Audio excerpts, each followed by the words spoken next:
tout de suite le point stratégique hebdomadaire avec Eric Galiac. Bonjour. Bonjour Eric, le président de Valcan Expertise qui est avec nous pour faire un tour de l'actualité de la semaine. On commence avec la performance hebdomadaire, tour d'horizon des marchés. Eric, un mot sur le CAC 40. Le CAC 40 qui progresse un petit peu sur la semaine, arrêté hier soir, plus 0,6. Ce qui est assez étonnant, c'est qu'on a en fait une baisse significative des marchés américains, donc moins 3% sur le S&P 500, ce qui s'explique bien sûr par le phénomène donc, de hausse de taux et le fait que les sociétés dites de croissance sont plus affectées que les valeurs d'actifs, que les grosses sont affectées alors que les value stocks ne sont beaucoup moins affectés. L'Europe est plus value que les États-Unis, il y a plus d'industrie. Il y a plus de banques en Europe qu'aux États-Unis et donc on s'en sort mieux dans le cadre de cette baisse qui n'est pas considérable aux États-Unis, qui a quand même porté sur près de 3% sur la semaine. L'euro sur la même période a baissé de 0,4%. Plusieurs informations à retenir, les nouvelles échos de la semaine avec 4 événements. On commence avec aux États-Unis la Chambre des représentants qui a, ça y est, enfin voté le plan de relance. Alors il fallait quand même marquer le coup, ça, on en parle depuis quelque temps. Ce plan de relance de 1 900 milliards est quand même extrêmement important. Il a été voté à une courte majorité finalement par la Chambre des représentants, notamment parce que certains points faisaient un peu débat, notamment le doublement du salaire minimum qui n'a pas été accepté. Donc on a en fait un paquet qui a été voté, qui est plutôt favorable à Wall Street bien sûr, d'une part parce qu'on ne pénalise pas les entreprises en doublant le salaire minimum, et d'autre part parce que sur ces 1 900 milliards, 470 vont être distribués sous forme de chèques directement aux ménages, dont 37% vont être investis directement en bourse, d'après un sondage réalisé par Deutsche Bank. Donc c'est plutôt une bonne nouvelle, bien sûr, que d'avoir ces 1 900 milliards en quelque sorte de plans de relance qui vont directement profiter à Wall Street en bonne partie. Vous vous êtes intéressé également à la hausse, à l'accélération même de la hausse des prix du pétrole. Oui, c'est un sujet important qui est plutôt favorable.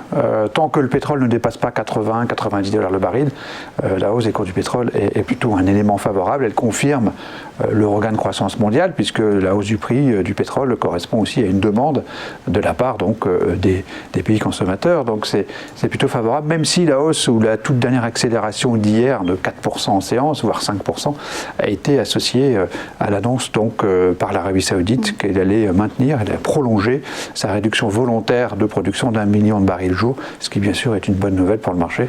Donc on continue de monter sur le pétrole, c'est une bonne nouvelle. Un mot sur la conjoncture des services qui pèsent en Europe. Oui, c'est une nouvelle moins favorable, même plutôt carrément négative. On se rend compte que les services, donc le secteur secondaire, qui est mesuré donc par ces différents indicateurs compilés par Markit, les services souffrent, ils sont toujours en difficulté. On sait que le premier trimestre de l'année 2021 est en récession en Europe, et notamment en zone euro, en raison donc des mesures de confinement qui ont été décidées, mais l'industrie redémarre sur ces indicateurs Markit, mais les services baissent fortement.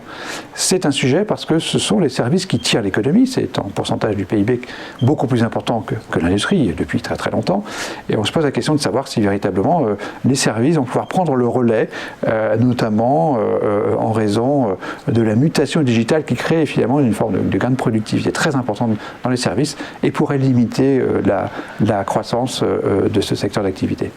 Et enfin, on s'intéresse à la hausse des valorisations des actions non cotées. Oui, c'est une publication qui est faite par Argos et Epsilon Research régulièrement. C'est un indicateur intéressant puisqu'il porte sur le non-coté, il porte sur un historique long d'une quinzaine d'années et il nous permet de voir que nous sommes effectivement sur des sommets.